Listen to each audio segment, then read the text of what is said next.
नमस्कार। आज हम प्राचीन भारत के महाकाव्य महाभारत की जड़ों से जुड़ी एक बहुत ही आकर्षक और थोड़ी रहस्यमयी कहानी में गहराई से उतर रहे हैं। जी। ये कहानी है हस्तिनापुर के महान राजा शांतनु और नदी देवी गंगा की। बिल्कुल। हमारे पास जो स्रोत हैं वे एक असाधारण प्रेम कहानी, एक चौंकाने वाले वचन और उसके जो नतीजे हुए, मतलब अप्रत्याशित, दूरगामी, उन पर रोशनी डालते हैं। हाँ, ये कहानी अपने आप में बहुत कुछ कहती है। कल्पना कीजिए एक शक्तिशाली और गुणी राजा, है ना, जिसका राज्य गंगा नदी के किनारे खूब फलता फूलता है, जी। पर जिसके जीवन में एक खालीपन है, एक अकेलापन सा। और फिर उसी नदी के किनारे अचानक जल से एक दिव्य स्त्री प्रकट होती है। वाह। तो यहीं से शुरू होती है एक ऐसी कथा जिसमें प्रेम है, रहस्य है, पीड़ा भी है, कर्तव्य है और शायद नियति का एक अद्भुत मिश्रण है। बिल्कुल। तो चलिए मिलकर इस कहानी की परतों को खोलते हैं और देखते हैं कि ये हमें क्या सिखाती है। हाँ, जरूर। और जैसा आपने कहा, ये महज एक राजा रानी की प्रेम कहानी से कहीं ज्यादा है। अच्छा। हाँ, ये कहानी कुरु वंश की नींव रखती है। वो वंश जिसने आगे चलकर महाभारत का इतना भीषण युद्ध देखा। ओहो हाँ। और साथ ही ये कथा वचनों के महत्व पर, उनके भार पर और कभी-कभी उनसे जो नैतिक दुविधाएं पैदा होती हैं, उन पर सोचने को मजबूर करती है। सही बात है। ये हमें दिखाती है कि कैसे व्यक्तिगत निर्णय और शायद दैवीय योजनाएं मिलकर इतिहास की धारा को एक नई दिशा दे सकती हैं। तो कहानी का आरंभ होता है हस्तिनापुर के प्रतापी राजा शांतनु से, है ना? जी, शांतनु। अलग अलग स्रोत उन्हें एक आदर्श शासक के रूप में दिखाते हैं। वे बहुत गुणी थे, न्यायप्रिय, अपनी प्रजा के लिए समर्पित और एक कुशल योद्धा भी थे। हाँ, एक आदर्श राजा का चित्रण है। उनका राज्य गंगा के तट पर था, समृद्ध और शक्तिशाली। लेकिन इन सब सफलताओं के बावजूद, जैसा कथाएं बताती हैं, उनके जीवन में खालीपन था।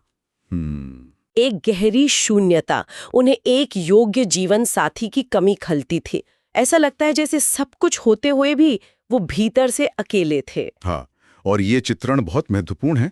एक तरफ हमें एक आदर्श राजा का परिचय मिलता है जो धर्म और कर्तव्य का पालन करता है। जी। दूसरी तरफ उनका अकेलापन उन्हें मानवीय बनाता है, मतलब हम उनसे जुड़ पाते हैं। सही। और यही मानवीय पहलू, ये अकेलापन शायद उन्हें आगे चलकर उस असाधारण वचन को मानने के लिए प्रेरित करता है जो उनके जीवन की दिशा ही बदल देता है। हाँ, शायद। तो ये जो पृष्ठभूमि है, ये सिर्फ चरित्र चित्रण नहीं है, बल्कि आगे जो नाटकीय घटनाएं होने वाली हैं उनके लिए एक तरह का मनोवैज्ञानिक मंच तैयार करती है। बिल्कुल सही कहा। तो होता यूं है कि एक दिन राजा शांतनु शिकार के लिए निकलते हैं। जी। शिकार करते करते वे गंगा नदी के तट पर पहुंच जाते हैं। वहां वे एक अजीब सा दृश्य देखते हैं। नदी का जल जैसे असामान्य रूप से शांत और एकदम निर्मल है। अच्छा। और तभी, जैसा कि स्रोत बड़े काव्यात्मक ढंग से बताते हैं, उस शांत जल से एक अलौकिक सौंदर्य वाली स्त्री प्रकट होती है। वाह। कथाओं में उनके रूप का वर्णन तो मतलब कमाल का है। कहा गया है कि उनकी आंखें तारों की तरह चमक रही थीं। उनकी मुस्कान चांदनी सी शीतल और कोमल थी और उनका पूरा व्यक्तित्व एक दिव्य आभा से भरा हुआ था। अद्भुत। राजा शांतनु, जो खुद भी सौंदर्य और गुणों के पारखी थे, उन्हें देखते ही रह गए, पूरी तरह से उनके आकर्षण में बंध गए। स्वाभाविक है। उन्होंने हिम्मत जुटाकर उस दिव्य स्त्री से पूछा, हे सुंदरी, आप कौन हैं? क्या आप कोई देवी हैं, अप्सरा हैं या कोई मानव कन्या? जी। आप जो भी हों, आपका सौंदर्य अभूतपूर्व है। मैं हस्तिनापुर का राजा शांतनु आपसे विवाह करना चाहता हूँ, आपको अपनी रानी बनाना चाहता हूँ। सीधा प्रस्ताव। हाँ, प्रस्ताव सीधा था। उनके मन की जो तीव्र इच्छा थी और मोह था, उसको दिखाता हुआ। वो स्त्री, जो असल में स्वयं नदी देवी गंगा थी, राजा के प्रस्ताव पर मुस्कुराई। अच्छा। वे विवाह के लिए सहमत तो हो गईं, पर उन्होंने एक बहुत ही कठोर और कह सकते हैं रहस्यमयी शर्त रखी। हाँ, यही वो मोड़ है। उन्होंने कहा, हे राजन, मैं आपकी पत्नी बनना स्वीकार करती हूँ, लेकिन आपको एक वचन देना होगा। वचन? आप मेरे किसी भी कार्य पर कभी कोई सवाल नहीं उठाएंगे, ना ही मुझे कभी किसी काम को करने से रोकेंगे। बाप रे। मैं चाहे जो भी करूं, आपको चुपचाप उसे मानना होगा। जिस पल आपने इस वचन को तोड़ा, उसी पल मैं आपको हमेशा के लिए छोड़कर चली जाऊंगी। और यहीं पर कहानी का सबसे महत्वपूर्ण और जटिल बिंदु आता है। हाँ, ये शर्त असाधारण है, लगभग अमानवीय सी लगती है ना? बिल्कुल। लेकिन प्रेम और सौंदर्य के मोह में डूबे राजा शांतनु, जैसा कि कथाएं साफ कहती हैं, बिना ज्यादा सोचे इस वचन को मान लेते हैं। हाँ, मान लिया। ये घटना कई स्तरों पर सोचने को मजबूर करती है। पहला, ये दिखाती है कि कैसे तीव्र भावनाएं, यहाँ प्रेम, व्यक्ति के विवेक पर पर्दा डाल सकती हैं। सही। और उसे ऐसे निर्णय लेने पर मजबूर कर सकती हैं जिनके दूरगामी परिणाम हो सकते हैं। दूसरा, ये प्राचीन भारतीय संस्कृति में वचन के अटल महत्व को दिखाता है। वचन सिर्फ शब्द नहीं थे, वे धर्म थे, एक अटूट बंधन। बिल्कुल। जिसे निभाने के लिए व्यक्ति अपना सब कुछ दांव पर लगा सकता था। तो शांतनु का यह वचन कहानी की धुरी बन जाता है। तो इस वचन के साथ देवी गंगा हस्तिनापुर की महारानी बनकर राजमहल में आ गईं। जी। विवाह के बाद का कुछ समय, जैसा अक्सर कहानियों में होता है, बहुत सुख और आनंद में बीता। राजा शांतनु अपनी नई रानी के प्रेम और साथ में खोए हुए थे। अकेलापन दूर हुआ। हाँ, उनका अकेलापन दूर हो चुका था। फिर समय आया जब गंगा ने एक पुत्र को जन्म दिया। पूरे राज्य में उत्सव का माहौल था। राजा की खुशी का तो कोई ठिकाना ही नहीं था। पुत्र रत्न मिला था, वंश आगे बढ़ेगा। जाहिर है। लेकिन ये खुशी बस कुछ पल की ही साबित हुई। अच्छा। एक ऐसी घटना घटी जिसने राजा को और शायद सुनने वाले को भी एकदम स्तब्ध कर दिया होगा। क्या हुआ? कथाओं के अनुसार महारानी गंगा उस नवजात प्यारे से बच्चे को लेकर चुपचाप नदी किनारे गईं और बिना किसी हिचकिचाहट के उसे गंगा की तेज बहती धारा में बहा दिया। हे भगवान! सोचिए राजा शांतनु की क्या हालत हुई होगी। उन्होंने अपनी आंखों के सामने अपने ही बेटे को नदी में विलीन होते देखा। वे अवाक रह गए। उनका दिल चीत्कार उठा होगा, पर होंठ सिले रहे। उन्हें अपना वचन याद था, वो कोई सवाल नहीं पूछ सकते थे। वो गंगा को रोक नहीं सकते थे। बंधे हुए थे। हाँ, असहाय, पीड़ा से भरे, चुपचाप खड़े रहे। उनके मन में सवालों का तूफान उठा होगा, पर वे खामोश थे। जी। और ये दिल दहला देने वाली घटना यहीं नहीं रुकी। अरे, ये एक बार नहीं, बल्कि 7 बार दोहराई गई। 7 बार? हाँ, 7 बार।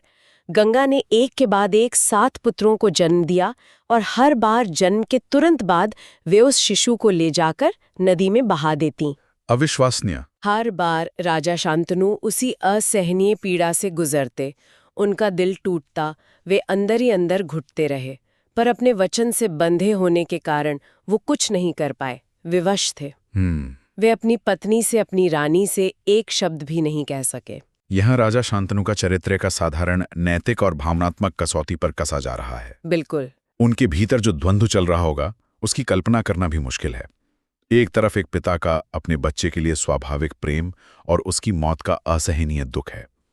7 बार अपने बच्चे को खोना। दूसरी तरफ अपनी प्रिय पत्नी को दिया हुआ एक अटल वचन है, जिसका पालन करना उनका धर्म है। हाँ। ये स्थिति उनके धैर्य की, उनकी सहनशीलता की और उनकी वचनबद्धता की पराकाष्ठा है। सही कहा। लेकिन साथ ही ये गंगा के चरित्र को अत्यंत रहस्यमयी बना देती है, बाहरी तौर पर क्रूर और अमानवीय। हाँ, बिल्कुल। कथाकार यहाँ जानबूझकर एक तनाव पैदा कर रहा है।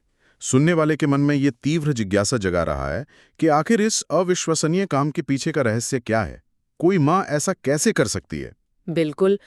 तो 7 पुत्रों को इस तरह खो देने के बाद राजा शांतनु का धैर्य अब जवाब देने लगा था। अब सीमा आ गई थी। हाँ, उनका दुख और उनकी पीड़ा अब सहन शक्ति की सीमा पार कर चुकी थी।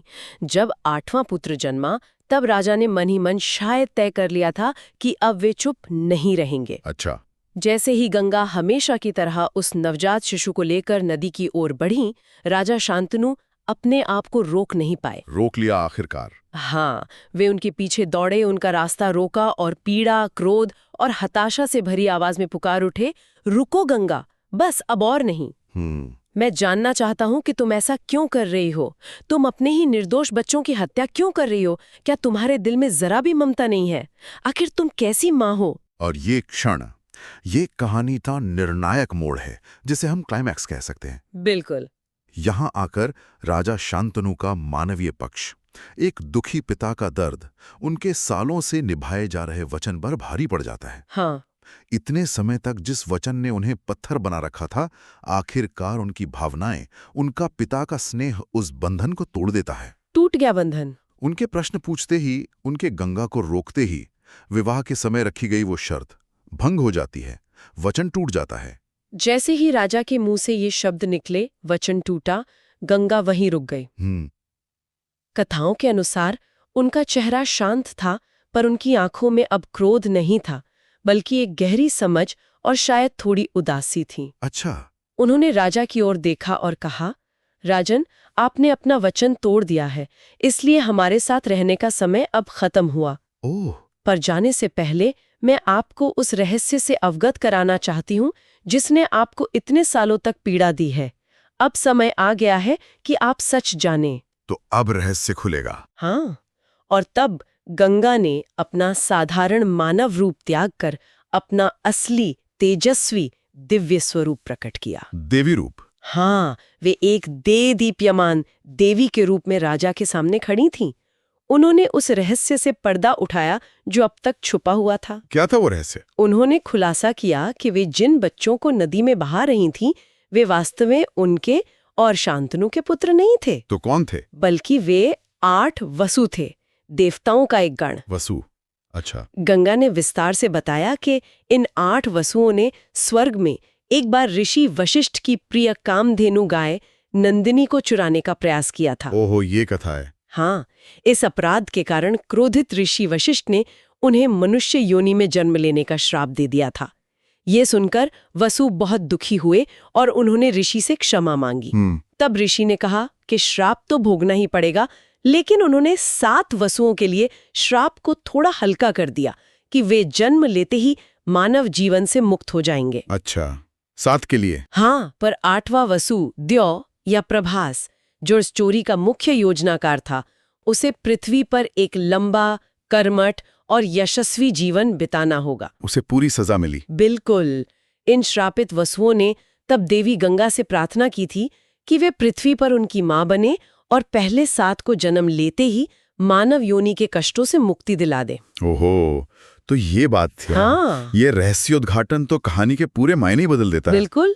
जो काम पहले इतना क्रूर, समझ से परे और अमानवीय लग रहा था, वो अब एक गहरे कर्तव्य पालन, करुणा और मुक्ति दिलाने के एक देवीय विधान का हिस्सा लगता है। सही कहा। गंगा एक निर्दयी मां नहीं, बल्कि वसुओं को उनके श्राप से मुक्ति दिलाने वाली माध्यम थी। ये घटना भारतीय पौराणिक कथाओं में अक्सर पाई जाने वाली जटिल अवधारणाओं को उजागर करती है। कर्म, श्राप, पुनर्जन्म, मुक्ति, देवीय हस्तक्षेप, ये हमें सिखाती है कि चीजें हमेशा वैसी नहीं होती जैसी ऊपर से दिखती हैं, और हर घटना के पीछे गहरा अनदेखा संदर्भ हो सकता है। गंगा ने फिर उस 8वें बालक की ओर इशारा किया जो अब राजा शांतनु की गोद में सुरक्षित था। हाँ, जो बच गया था। उन्होंने कहा, राजन, पहले 7 वसु तो अपने श्राप से मुक्त होकर स्वर्ग लौट गए क्योंकि उनका अपराध कम था और उन्होंने पश्चाताप किया था। लेकिन ये 8वां वसु द्यौ ही इस काम का नेता था, इसलिए ऋषि के श्राप के अनुसार इसे पृथ्वी पर रहकर अपने कर्मों का फल भोगना होगा और एक लंबा यशस्वी जीवन जीना होगा। अच्छा। यही बालक वास्तव में तुम्हारा पुत्र है। ये पृथ्वी पर धर्म की स्थापना में सहायक होगा और एक महान योद्धा तथा ज्ञानी बनेगा। भविष्य का संकेत? हाँ, ये सब बताकर देवी गंगा ने उस नन्हे बालक को बड़े स्नेह से राजा शांतनु की गोद में सौंप दिया। राजा को पुत्र मिल गया? हाँ, उन्होंने कहा, इसका नाम देवव्रत रखना, क्योंकि ये देवताओं के समान व्रत का पालन करने वाला होगा। देवव्रत? इसका पालन पोषण तुम करो।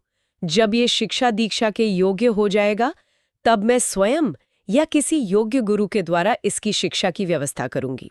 इतना कहकर देवी गंगा धीरे धीरे पीछे हटते हुए नदी की लहरों में विलीन हो गईं। चली गई। राजा शांतनु विस्मय, दुख और एक नवजात पुत्र को पाने के मिले-जुले भावों से भरे उस नन्हे देवव्रत को अपनी बाहों में थामे गंगा तट पर अकेले खड़े रह गए। और यहीं पर उस एकाकी तट पर उस बालक के रूप में भविष्य के एक महानायक की, महाभारत के केंद्रीय स्तंभ की नींव रखी जाती है। हाँ, यही बालक देवव्रत, जिसे गंगा ने शांतनु को सौंपा था, आगे चलकर अपने पिता के सुख के लिए एक ऐसी भीषण प्रतिज्ञा लेगा कि उसका नाम ही भीष्म पड़ जाएगा। भीष्म पितामह। हाँ, वे भीष्म पितामह बनेंगे कुरुवंश के संरक्षक, सत्य और धर्म के प्रतीक, एक अजेय योद्धा, अद्वितीय ज्ञानी और महाभारत के सबसे सम्मानित, सबसे दुखद और सबसे जटिल पात्रों में से एक। बिल्कुल। इस प्रकार शांतनु और गंगा की ये व्यक्तिगत प्रेम कहानी और वचनबद्धता की कथा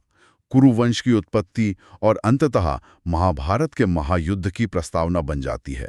ये दिखाती है कि कैसे व्यक्तिगत जीवन की घटनाएं भी इतिहास का हिस्सा बन जाती हैं। तो ये थी राजा शांतनु और देवी गंगा की अद्भुत, बहुस्तरीय और अविस्मरणीय कथा। जी, बहुत गहरी कथा। हमने देखा प्रेम की गहराई, वचन का अकल्पनीय भार, एक रहस्यमयी दैवीय योजना और अटल नियति का खेल। हमने देखा कि कैसे प्रेम के आवेग में दिया गया एक वचन राजा शांतनु के जीवन को सालों तक एक अदृश्य जंजीर में बांधे रखता है। हाँ। कैसे देवी गंगा ने एक जटिल श्राप से मुक्ति का मार्ग बनाया और कैसे इन असाधारण परिस्थितियों के मिलने से महाभारत के महान और पूज्य चरित्र देवव्रत यानी भीष्म पितामह का जन्म हुआ। बिल्कुल। ये कहानी हमें सिखाती है कि हर घटना के पीछे कई परतें हो सकती हैं। हाँ, बिल्कुल। और ये कहानी खत्म होने के बाद भी हमारे मन में कई गहरे सवाल छोड़ जाती है। जैसे कि ये हमें सोचने पर मजबूर करती है। क्या भावनाओं के तीव्र आवेग में बिना सोचे समझे दिए गए वचनों का भार हमेशा हर कीमत पर निभाना ही सही है? ये बड़ा सवाल है। या मानवीय संवेदनाएं, जैसे एक पिता का अपने बच्चे के लिए प्रेम और बदलती हुई परिस्थितियां, कभी-कभी वचन तोड़ने को नैतिक रूप से जरूरी या शायद ज्यादा मानवीय बना देती हैं। हाँ। शांतनु ने 7 बार वचन का पालन किया, 8वीं बार तोड़ दिया। क्या उनका निर्णय सही था? सोचना पड़ेगा। उनके स्थान पर कोई और होता तो क्या करता? कब वचन धर्म है और कब वो अधर्म का कारण बन सकता है? ये एक ऐसा प्रश्न है जिस पर हर व्यक्ति अपने विवेक से विचार कर सकता है। अंततः ये कथा दर्शाती है कि कैसे व्यक्तिगत निर्णय